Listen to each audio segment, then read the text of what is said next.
Everybody, welcome. I'm the Dr. Bob Lee from 107.5 WBLS. Welcome to Open. We've got another fantastic show.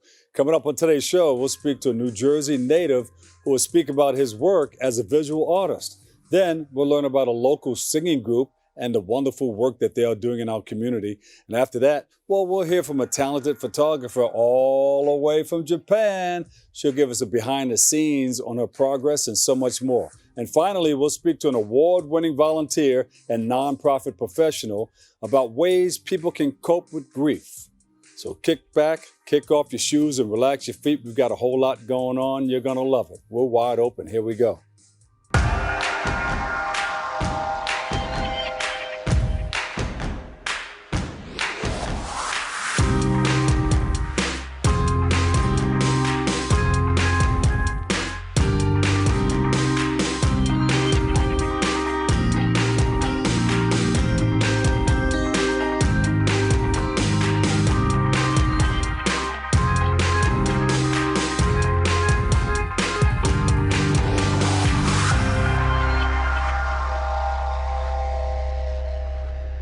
Labor Day is upon us. Happy Labor Day, everybody. I'm the Doc Bob Lee from 107.5 WBLS. You're watching Open. It's that live interactive program that brings the Bronx and New York City straight to your TV set. You can stay connected to us through social media at BronxNet TV.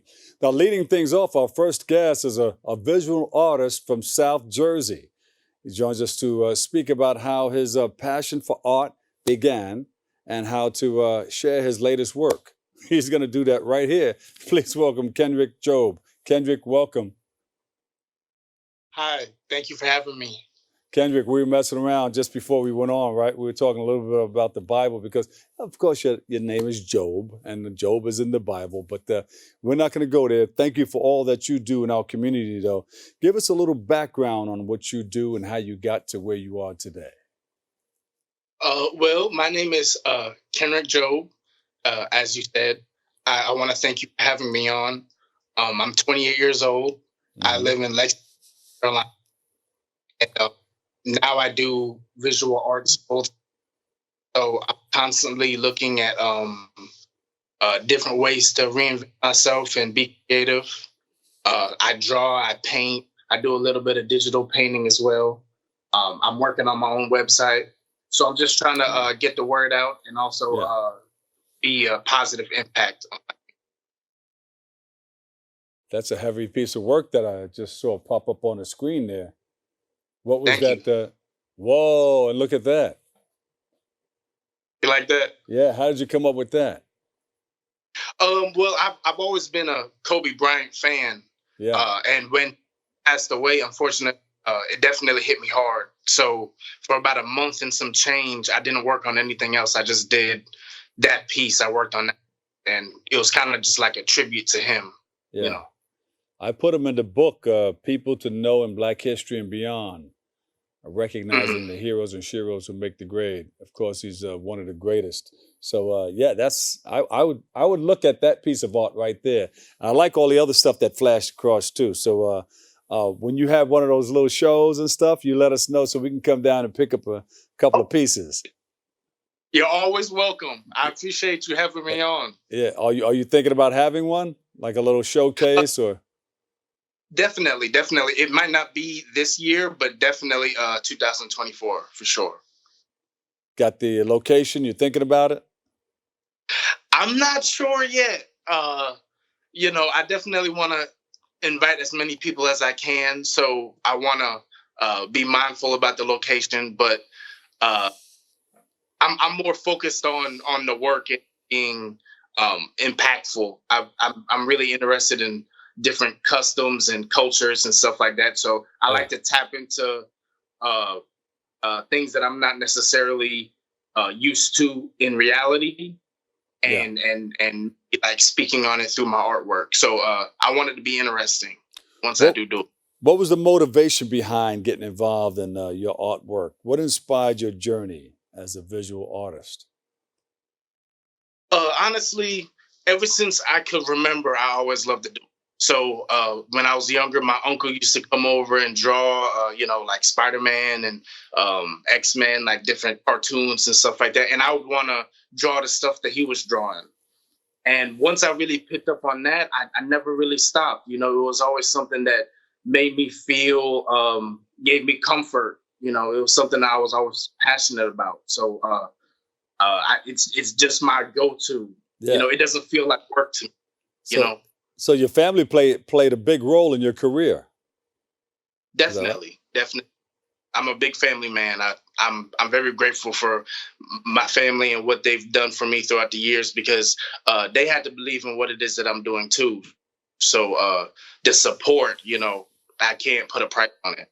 Good. Go back to that picture that we just showed there and explain what you were doing on that. We're going to flip it back real quick. No, the other one, when he was talking, he was doing, yeah, right there. What was that about? It seems like you were in a library or something. Yes, sir. Well, what I do, I try to do as often as I can is I visit different schools. Got it. And I'll bring artwork and I'll talk to them about what it is that I do for a living, and just try to give a little bit of inspiration for whatever it is that they're doing, Yeah. So do they buy your artwork from the school? No, they don't. But they definitely they inspire me to do better and go harder with what it is that I'm working on. So I feel like that's the way they pay me. You know what I mean? Like I'm not looking to actually make money. I'm just trying to inspire some kids and leave a lasting impression. Oh, wait a minute. I was just like that. I didn't care about making money. I love my work so much that I didn't care anything about making money, because somebody was going to pay me to do something that I love. Wow, that's Right. pay on top of pay. Exactly. But you know what? Somewhere down the line, the bills start coming in and family starts coming in, and you need to make some money from it. Right. Yeah, it's definitely it's something it's a thin line between the two. Yes. Yeah. So, start charging. You do some great work. If you do great work, a man is worthy of his wages.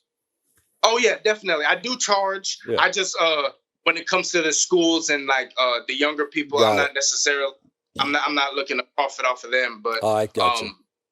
Yeah, I definitely do commissions. And I'm working on a website now too for anyone who's looking for me to do any kind of custom work.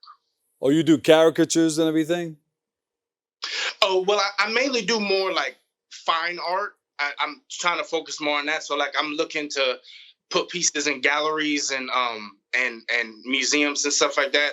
So I used to do caricatures more so, but now I'm leaning more towards like pieces that'll tell more of a story. Got it. Yeah. I love it. So if somebody wants some custom work, what does that consist of?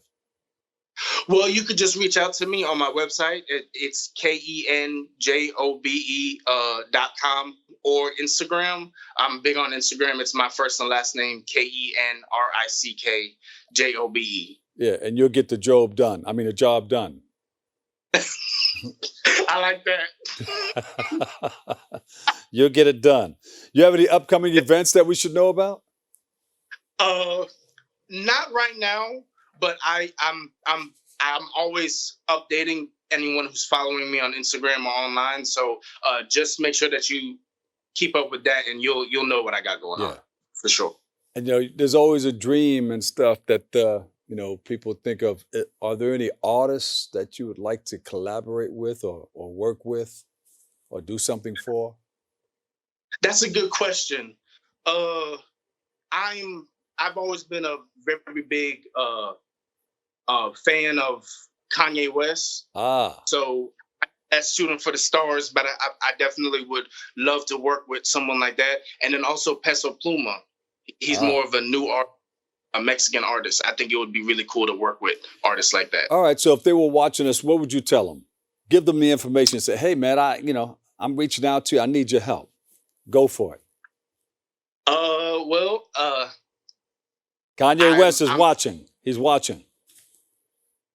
Okay, well, I'm fully dedicated to this craft. So I would be over the moon about an opportunity to work with you. I am very invested in both your art and my art, so I feel like a collaboration would be amazing. I could do an album cover. I could work on a piece that could hang up in your home. Just something that will last beyond our lifetimes. I think it would be pretty cool. And he'll reach you where? Reach me at Instagram or reach me on my website. I think those are the best places to reach me. Or my email, kenrickjobe148@gmail.com. What if he wanted to give you a call? You don't have to give your number. But sometimes they do that. Hey, let me give this brother a call. I want to bypass all the internet stuff and all of that, But don't do it. You're tempted though, right? Definitely. But give us your social media and all that stuff and your website. You got the website up, or you still working on the website? I'm still working on it, but it should be up within the next 2 or 3 days. It's going to be KENJOBE.com. And then all of my socials are my first and last name. It's KENRICKJOBE. There you go. And, I appreciate you.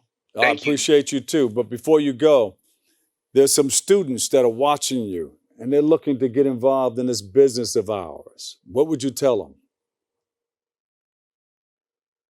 I would tell them, if you're really serious about it, this is a everyday task. It's an everyday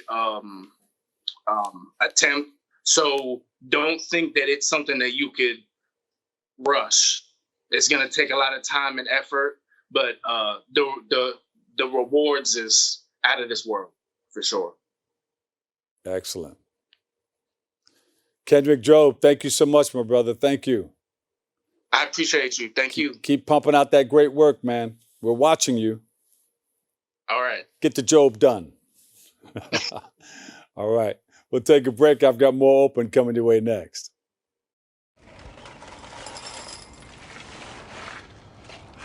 Kids! I don't want to talk about it.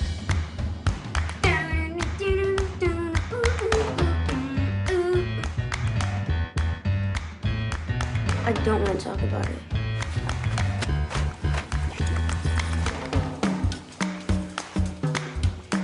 I don't want to talk about it.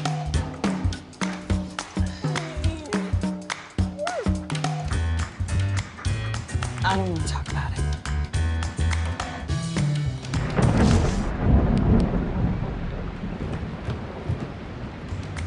Families don't have to talk about everything, but they should talk about how to plan for an emergency. Kids, you all right?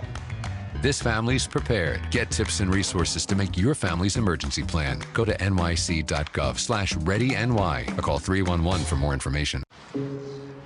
Dear moms and dads, what you have achieved here today is going to help us and our futures. It is why we are coming up on stage to collect your diplomas. You know it's true. Mom, we love you always. Everything I do. When you graduate, they graduate. Visit finishyourdiploma.org to find free and supportive adult education centers near you. ¿Qué color? Perfecto, mijo. Gracias. Thank you. What's wrong, mijo?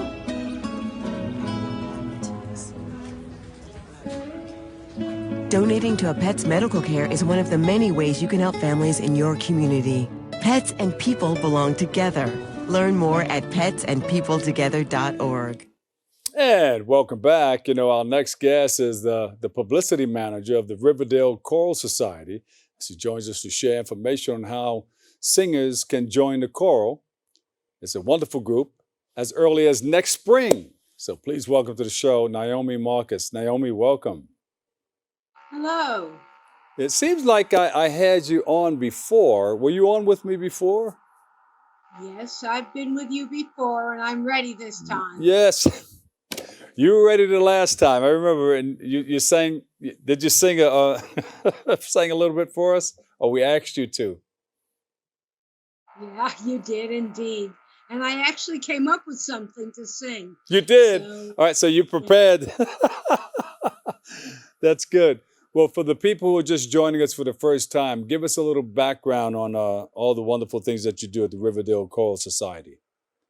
okay, we're a chorus, so we sing music. We sing mostly classical, but sometimes popular programs. Sometimes sometimes jazz programs. We take music from different ethnic traditions. So we do all kinds of different things. Mhm.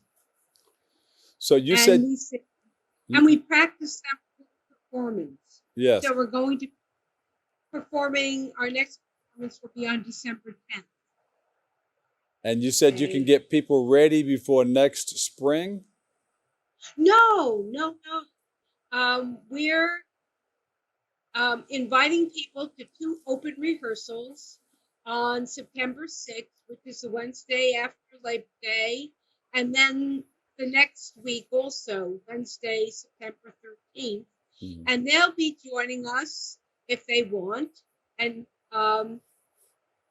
then we're going to be doing our performance on December 10th. Yeah. Naomi, how did you come from pharmaceuticals into singing? Well, it's a hobby. I'm not a professional singer. Yeah. And there are all kinds of people. We've had a judge, we have teachers, we have a printer, we have all kinds of people. Yeah. So are you prepared to do a little something for us to show us what you're working with? Show me what you're working with. I'd rather talk about the program we're going to be doing in December. Okay.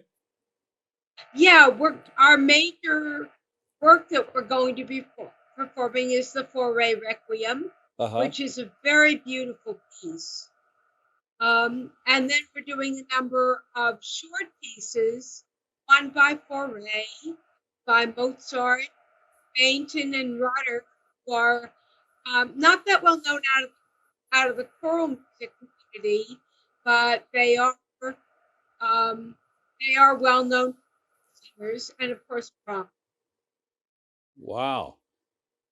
Now listen, where is the Riverdale Choral Society located? And when are the first open rehearsals?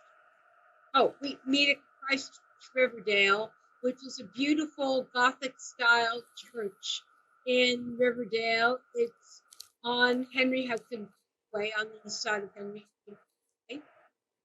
Did we just show a picture of it a little while ago? Yeah.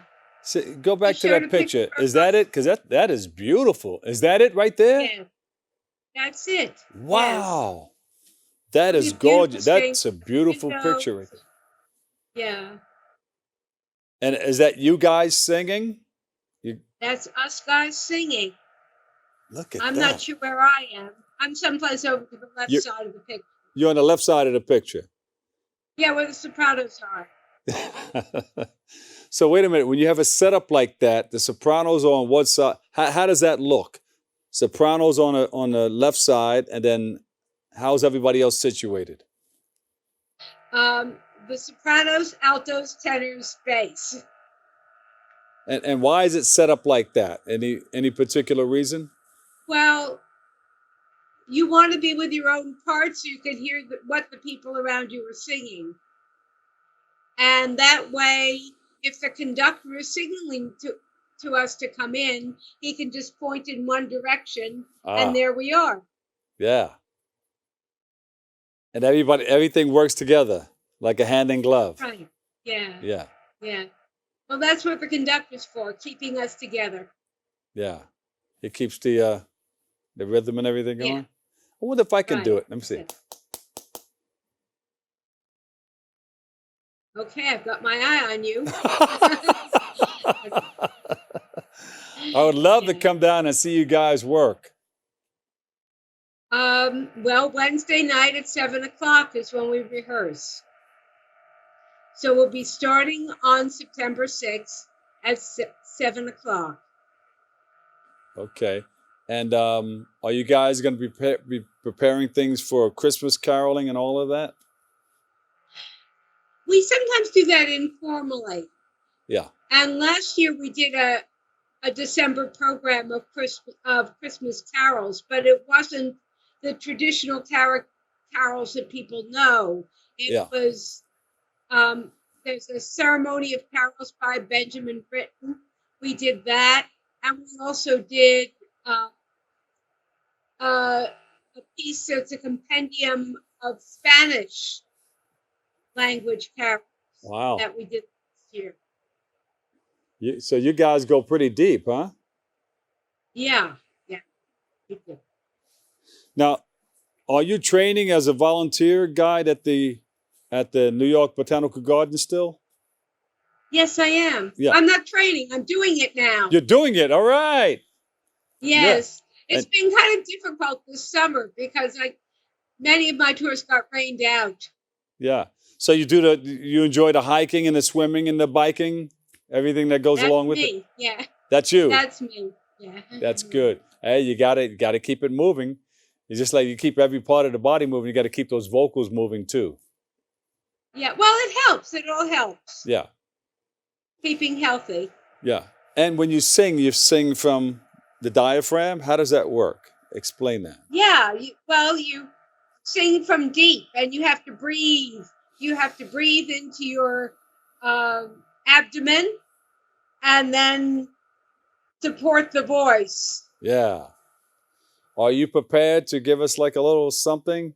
You're a soprano, right? Oh, you really want me to sing, don't you?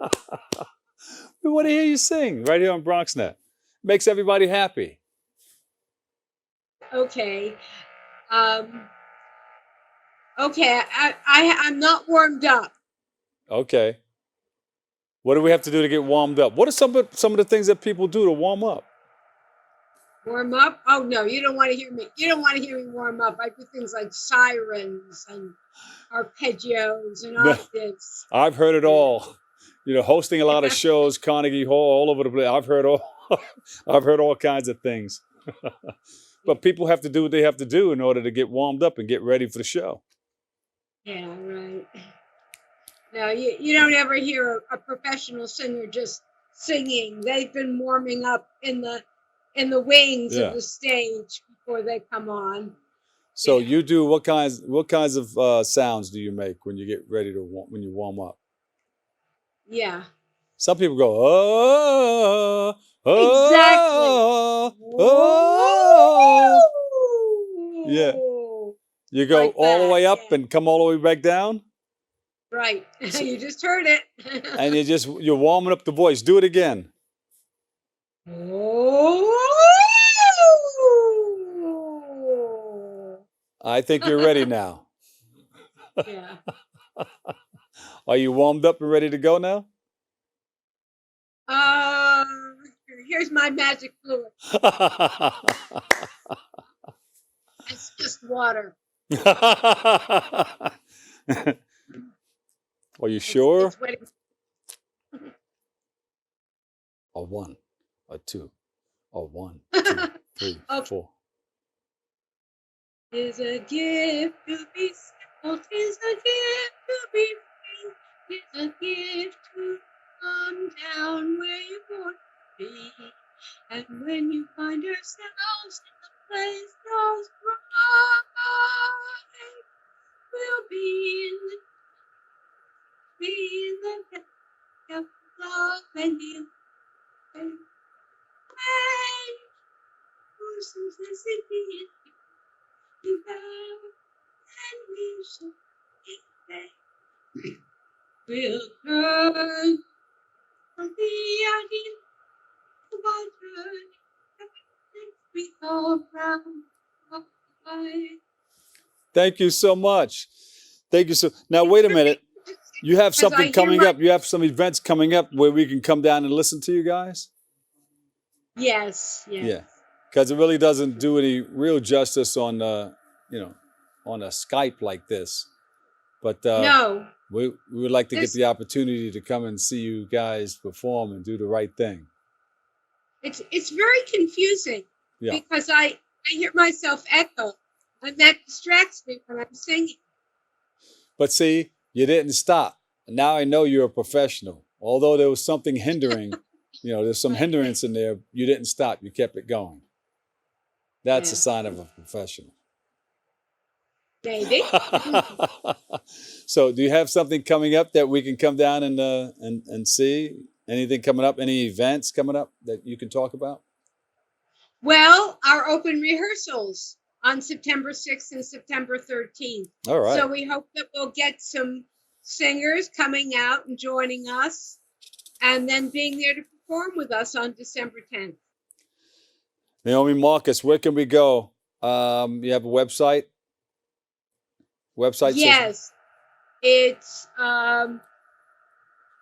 www.riverdalechoral.org. And thank you so much. Thank you for joining us, and come back again, okay? Sure. We'll check you guys out. Okay, please do. Naomi Marcus, Publicity Manager, Riverdale Choral Society. And she does the biking and swimming and the hiking at the New York Botanical Garden, too. I'm going to jump on a bike and ride alongside you. Okay. All right, You'll Naomi. get bored riding that slow. There you go. We'll talk to you soon, okay? God bless. Sure. All right, we'll take a break. I've got more open coming up next. Even though we didn't grow up together, he's my favorite brother. Hey, sis. I'm the baby of the family, and he's the gentle giant. What you know about Poor Georgia? Man, please, that's a classic. You know when they say people are a rare breed? Yeah, he's that. I'm sorry, I'll be back in a few hours. Don't worry, Shug. You know I'm for you. I know. Go get the football. That was my favorite memory. He was always for you. This is a true story of me, Bridget Floyd, and this guy, George Perry Floyd Jr., my big brother.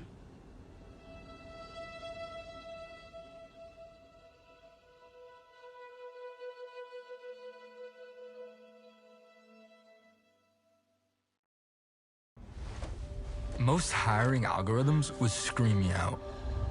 Some bosses couldn't see me as a leader. I've run this place for 20 years, but I still need to prove that I'm more than what you see on paper.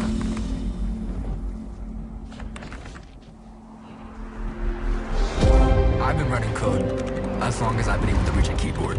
This is what I do. It's second nature for me, coordinating 100 details at once. That's the way my mind works. I have a very mechanical brain. I sold them on my skills. You gotta be so good they can't ignore you. My magic is analytics and empathy. That's how I'm getting clients. You have to have the confidence in yourself to show up and defy the odds. I am more than who I am on paper. I never got a college degree. And today, I'm the CEO of my own company. People want to tell me I'm one in a million, when actually I'm one of millions. Stars are all around us. It's time for them to shine.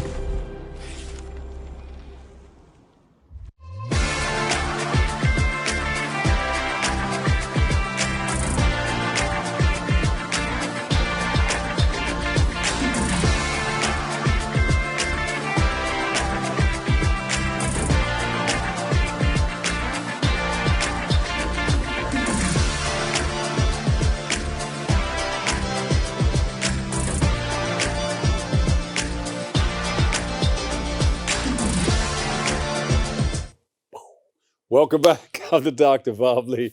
Our next guest is a photographer all the way from Japan. She's here with us to speak about her journey into the photography space and so much more. So please welcome to the show, Manami. Manami, welcome. All the way from Japan, huh? Thank you. Yeah, I was born in Japan, but now I'm currently living in the Caribbean island of St. March. What part of Japan is that? I'm from Fukuoka. It's west of Japan. All right. Well, welcome to the show. Yes. I know we're gonna have a little difficulty from time to time, but I think it's a long distance away, but we should be okay. So tell us about your wonderful experience. How did you get involved? How did you get into it? I was born in Japan, and I have been working as a professional portrait photographer for 11 years in 7 countries. And you shoot photography in 7 countries? Yes, and now I'm currently living in Caribbean island of Saint Martin. And what are some of your most spectacular pictures? What do you like to photograph? What do you like to take pictures of? My approach to photography is quite different from others. I don't use a lot of equipment. It's just me, the camera, and single flashlight. You, the camera, and or sometimes just lights. Wow. What is this right here? Yes, they are. Ocean of Strings. Explain that. Talk about that. Okay, so this first picture, it's the cover of the new release of the Amazing Paris Salina. Yes.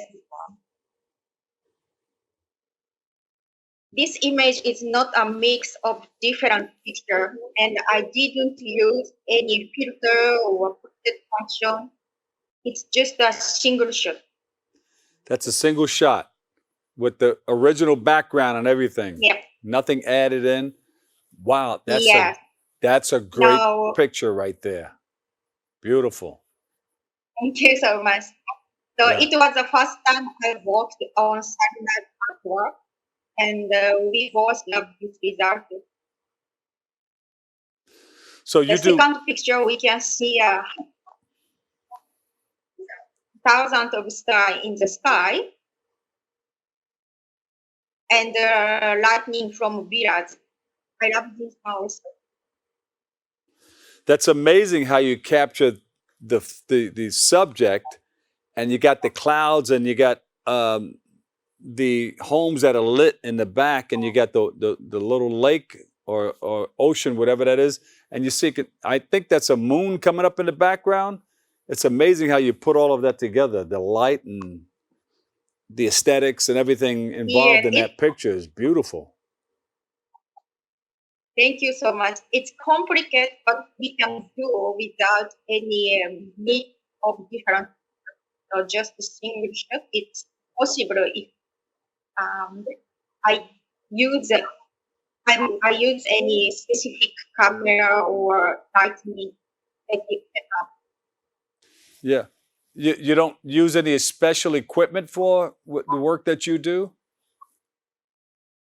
No, not special equipment, just I use setup of camera and the light. Yeah. Light stand. So what do you have coming up that we should look forward to? What do we want to follow you and really watch you, take a good look at your work and see what you're putting out there? You have something coming up? So you can check my Instagram or website. Yeah. And I can show you the next picture. I take same concept, but daylight. Okay. Now that's a beautiful picture too.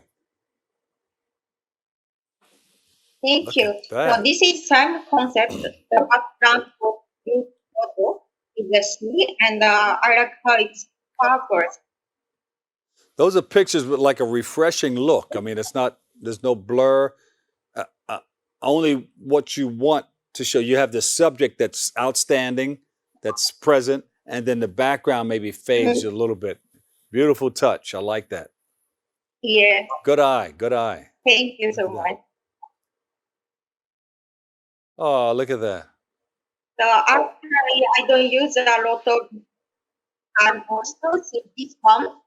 I happened to approach a family who are walking by the beach and took the photo on the spot. It only took 10 minutes. Beautiful work. Are you coming to America soon? Yes. Last year, I created my own company in Florida. Oh, okay. Now, what kind of work do you do? You said you shoot in 7 different countries, right? Yeah. What are those countries? Japan, America? In France. France? Spain. Spain? England? And Africa. Not England yet. I want to. I already said that because it's right next to France. You can just a train ride. And, yeah, it's very close. For our Japanese listeners, tell us about your work in Japanese in 30 seconds or less. You can say it in Japanese. 皆さん、こんにちは。今日はお招きいただきありがとうございます。That's it in a nutshell.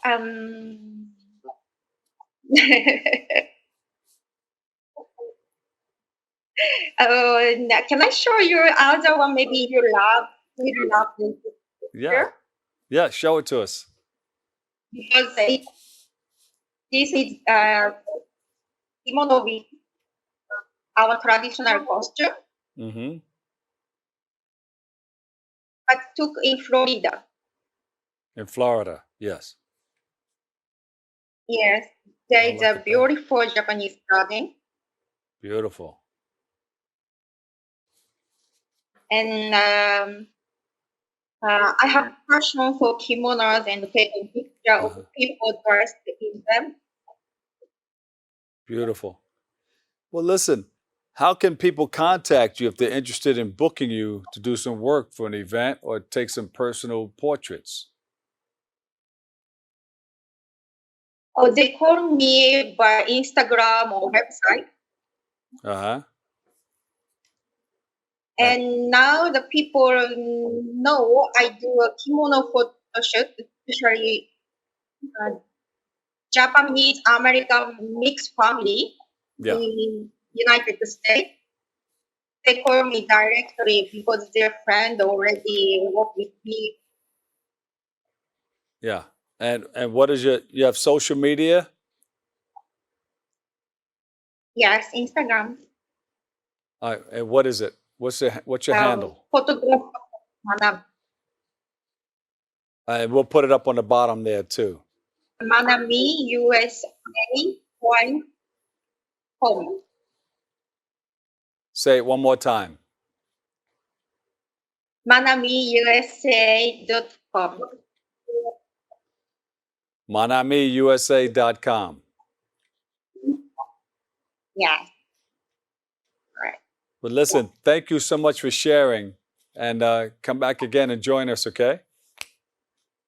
All the way from Japan, Manami, photographer extraordinaire. We appreciate you. Thank you so much. All right. We'll take a break right here. I've got more open coming your way next.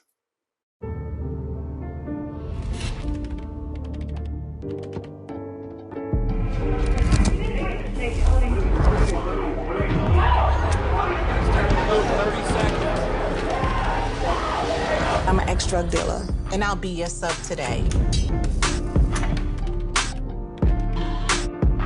Can you see anything different as a pill? No. You don't know? Fentanyl is being mixed into everything now. There's only one thing that will save somebody's life. That is naloxone nasal spray. Fentanyl, it's cheap, it's potent, and it's profitable.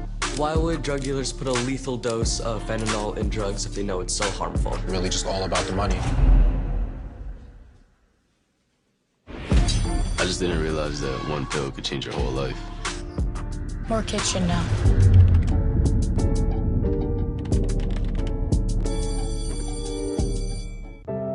One of the deadliest mass shootings in U.S. history at Post nightclub in Orlando.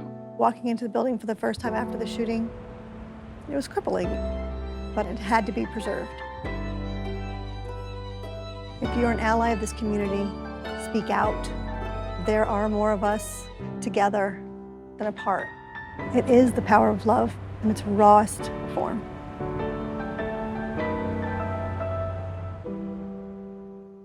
My character, Shazam, knows all about growing up in a family full of teenage superheroes. They're bold. Where's everyone going? To fight crime? Okay. Adventurous. Shazam! There's never a dull moment. And no matter what happens, they'll always have your back. All they need is a place to grow and be themselves. And the best part is, you don't have to be a superhero to adopt a teen. Learn more about adopting a teen from foster care. Visit adoptuskids.org. You can't imagine the reward.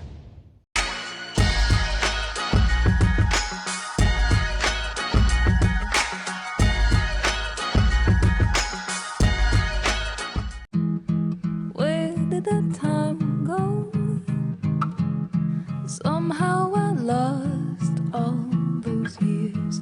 Where did the time go? I don't know how I got here. Or how did I get here?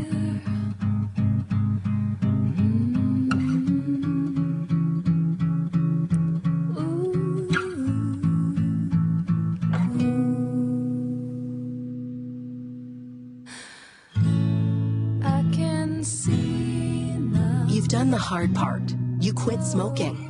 Now do the easy part and get scanned for lung cancer. If you smoked, you may still be at risk, but early detection could save your life.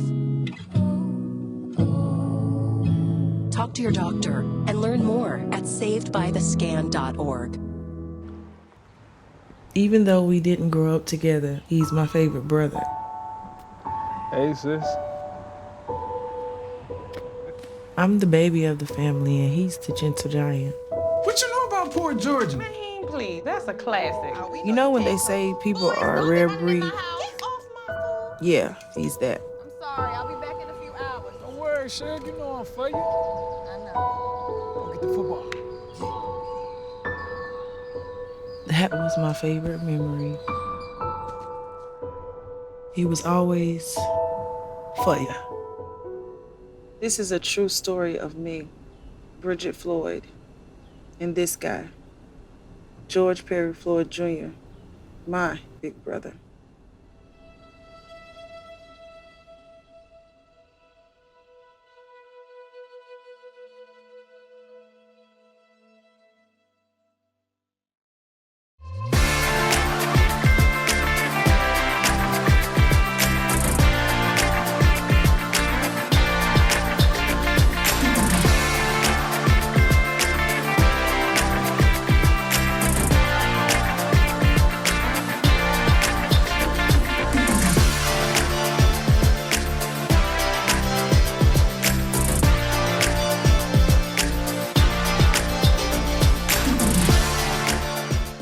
Welcome back. I'm the Dr. Bob Lee from 107.5 WBLS. You are watching Open, and we appreciate you, thank you, and love you. Our next guest is an award-winning author, award-winning volunteer, and radio host who joins us to speak about her radio show, Grief Journey, reflecting on the death anniversary of her close friend, Bill Lotmen. And she'll shed some light on his life's work and much more. So please welcome to the show, Janice Jenkins Tosto. Welcome. Hi, good morning, Dr. Bob. Good morning, good afternoon, good evening. We're going to just throw it out there like that. How are you? Hey, I'm well, thank you. Good. Can you shed some light or share a little bit about yourself and what inspired your radio and Grief Journey radio show? Yeah, sure, absolutely. So when this show airs, National Grief Awareness Day will have passed, But I want to emphasize to folks that grief awareness happens every day. It's not just one particular day, but it happens every day. For me, that awareness happened a couple of years ago when my friend Bill Lotmen died unexpectedly. And it was just absolutely devastating. But at the same time, it was an opportunity for me to realize and to do a lot of research and study about grief and to understand that grief is a normal and it's a natural reaction to loss and change. And we all experience grief. And for me, the key is to continue to acknowledge the role that grief plays in my life. And it's not so much trying to shut down grief, but it's learning how to live with the grief. And I think that's a challenge for all of us. First of all, to acknowledge that grief does have an impact on all of our lives.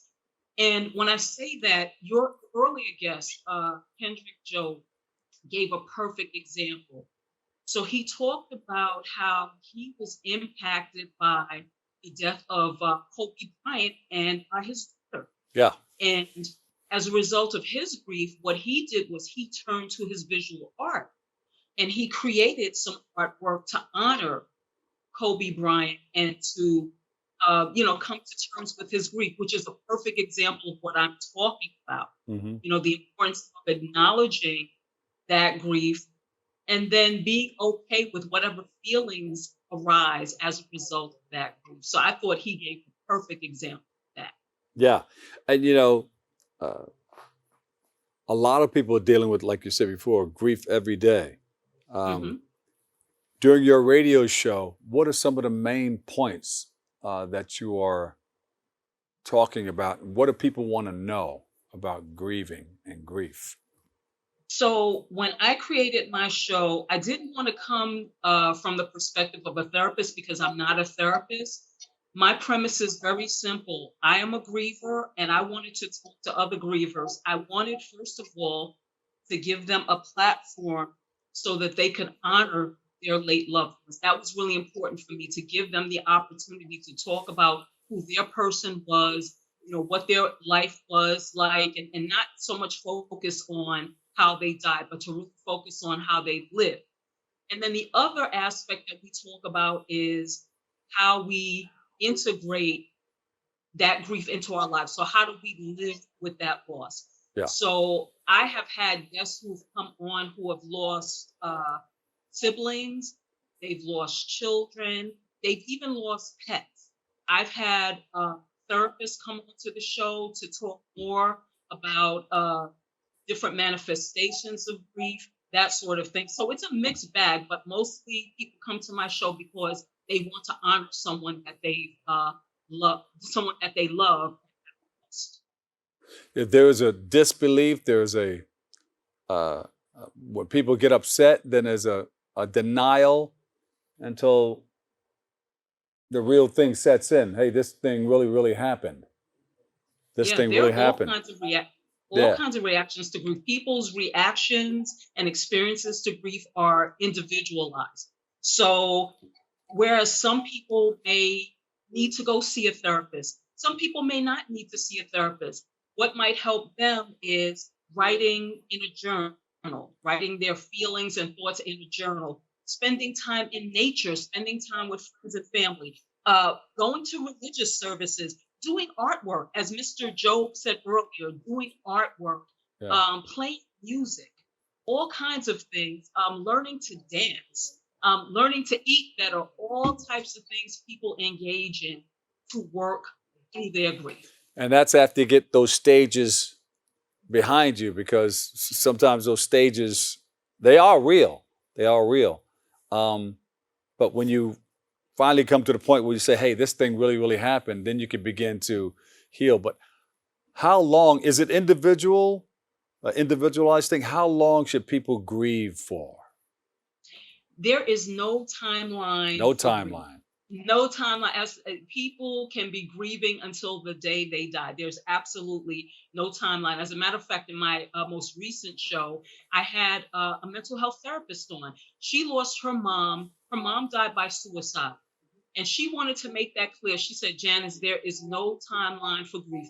My mom died 5 years ago, and people think What's the that, name of it? oh, it took 5 years, I should be over it. She says no. She says grief can last as long as we live. There is no timeline. So people shouldn't be pressured to feel like, hey, it's been a year already, or it's been 6 months and I should feel better. Yeah. No, your grief will last as long as it lasts. The important thing is to acknowledge it. And the important thing is to work to learn to incorporate that grief into one's life. That's what's most important, not so much the time. Absolutely. Janice, let's go to this video right here. The best word I can use to summarize it was family. It was just like family, because it's like, I lived in 1460, you lived in 1440. Yes. And we had other people that lived in like 1420, on that side. And it's like everybody knew everybody. Everybody, us growing up, I knew your moms, you knew my moms. It was like family. Yeah. Like your moms was like my moms, and vice versa. And so we grew up that way. Whether we wanted to or not, that's what it was. Big, heavy blondes pulling up. Yeah. Like, yo, boo-boo, come on, sit. My mama want to talk to you. Yeah, exactly. We wanted to go out. We wanted to enjoy it. We wanted to experience it, but we couldn't go on our own. Yeah, so, so that's what it was, man. Even nowadays, sometimes I sit back. This other day, I would just sit back and just reminiscing and saying, wow, where we came from. We had something. Just to even say that I wanted to remember it, or I remember it, means that it made an impact on my life. Yeah. Wow. Was this a part of the documentary that he was putting together? So yes, this was content from the documentary. He never got a chance to finish it. So what I did was for my, what I call the Death Anniversary show, which I do in June, to honor the date of his passing, I decided to create a mini audio doc of some of the content. And that quote is just some of the content that was in the documentary. And Bill, he loved living in the Bronx. He loved our old community. He felt nurtured by it. He had so many friends, and he wanted to celebrate it. And because he didn't get a chance to finish his documentary, I wanted to put something together to honor him and to honor his spirit, and to let him know that, I want to celebrate that too, because it was important to you. Beautiful. That was my gift to him. Yes. Beautiful. Do you feel that sometimes when you're speaking, whether it be on your radio show or here today, or speaking to somebody, that he just touches you in a way and has you say a certain thing, or you say something that just reminds you of him? You see, it happens all the time, right? Every single day. You talk about signs. I tell people openly, I do believe in signs from our loved ones. I know that not everyone does, but I definitely do. And I consider Bill my co-producer on the show. There you go. Bill's still working it out, huh? Together, and and like a song will come to me, and I'm like, oh my goodness, I didn't even think about that. And it's like he's saying, Bill said, I thought about it. That's why I'm here. Yes, absolutely. Every day I feel his presence. Every day. Yes. That's beautiful. So what role has mentorship played in your life, and what community or group do you mentor at this point? Well, I moved to Philadelphia a few years ago. I've been very, very active with doing my radio program. So I'm not really doing as much volunteer work as I used to. I do try to get out in my community and attend events and things like that. But I've just been doing a lot of work on my radio program. And, it gives me a lot of satisfaction when people say to me, Janice, I heard your program, and it's really a wonderful program. It's so helpful. I mean, I absolutely love that. As a matter of fact, back in March of this year, a local reporter wrote an article about me and about the Grief Journeys broadcast. And the article was picked up around the country, even in Malaysia. They published an article about me and the radio show in Malaysia. Yeah. And I was so excited about that. And people from all over the country have reached out to me to ask me if they could be on my program, if they could talk about grief. And I just want to emphasize something. When we talk about grief and we talk about loss, we're not just talking about grief and loss related to death, but there are a lot of non-death losses that people experience too when people become ill. when people move to a new community, when people leave a church, when people lose a job or don't get a promotion, or when a relationship ends, when people stop smoking. All of those things involve grief, loss, and change. So I'm going to have more people coming onto my show talking about those non-death losses because they're important too. Yeah, you've got some categories there, Janice. That's for sure. Yes. You've got some categories. Where can we watch your show or listen to your show?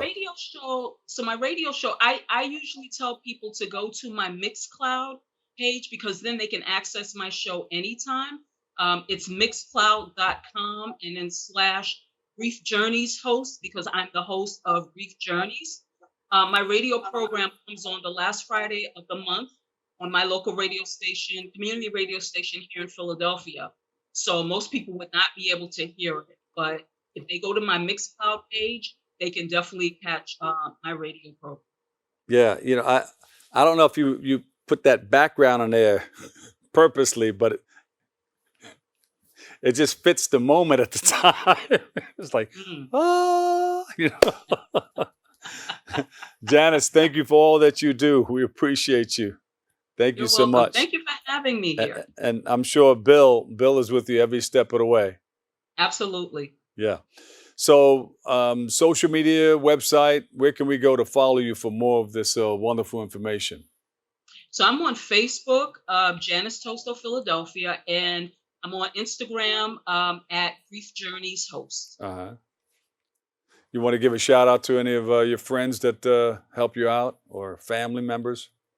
I just want to give a shout out to all the guests who've been on my radio program. Yes. You know, I didn't know if it was going to fly when it first started, but I'm so grateful for all of the people who have said to me, yes, Janice, I will do your show, because they have absolutely made it the fantastic show that it is today. So I'm very grateful to them and want to give all my guests and my producers, give them all the shout out that they richly deserve. Those are those angels helping it to fly. Thank you so much. Thanks for sharing. Thank you, Janice. Thank you. Janice Jenkins Tosto, author and mentor of Grief Journey Radio Show. We'll be sure to check that out, all right? I want to thank you for letting us share in this space and time with us. And I want to thank our hosts, Kevin Arlene, Darren Jaime, and Rena Valentin. The all new episodes of Open coming your way, so make sure you tune in and check that out too. For all of us here at Bronx, have a great and enjoyable day. And always remember this, what you are is God's gift to you. What you make of yourself is your gift to God. So choose your choice. Let your choice control the chooser. And for the people up in the Wizard of Oz studio, thank you guys so much for all the hard work and dedication that you put into the show. Now, floor manager, you did a fantastic job too. We appreciate you, my brother. Whether you say you can or you can't, either way, you're right. So say you can and you will. I'll catch you another day, another way. I'll see you on the radio, 107.5 WVLS of the Dr. Bob Lee. I love you all. Peace.